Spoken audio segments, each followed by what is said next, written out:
take you higher. We are Cloud 7. Kumusta po kayo?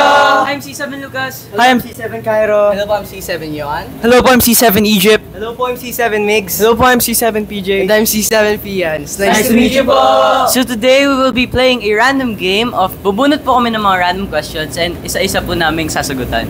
Let's go. Mat yan, mat.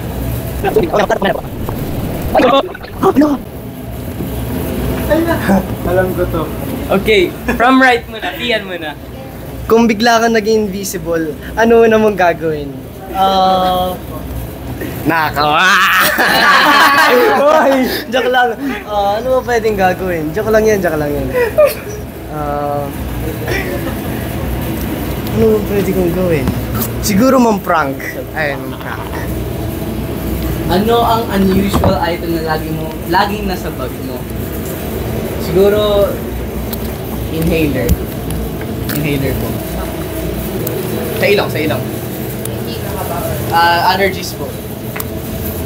Okay, kung mabibigyan ka ng lifetime supply ka ng isang bagay, ano ang pipiliin mo at bakit? Pera po. Para mabili ko po lahat ng gusto ko, ganun. Lahat ng kailangan ko. Sino ang ultimate celebrity crush mo na hindi mo pa nami-meet?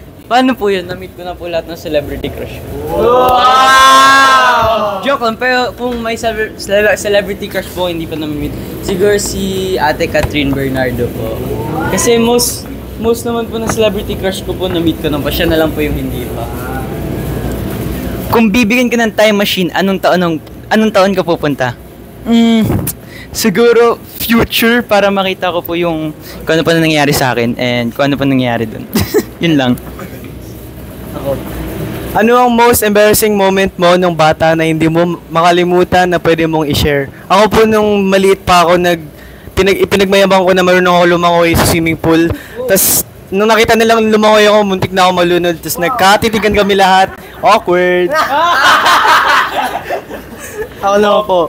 Kung magpapalit ka ng pangalan, anong ipapalit mo at bakit? Siguro po sa akin Mang, para po pagka may team po kami, Team Mang po. Team Mang. So that's our ATM moment. Thank you so much for joining us. Once again, we are Cloud 7! Salamat po! Bye!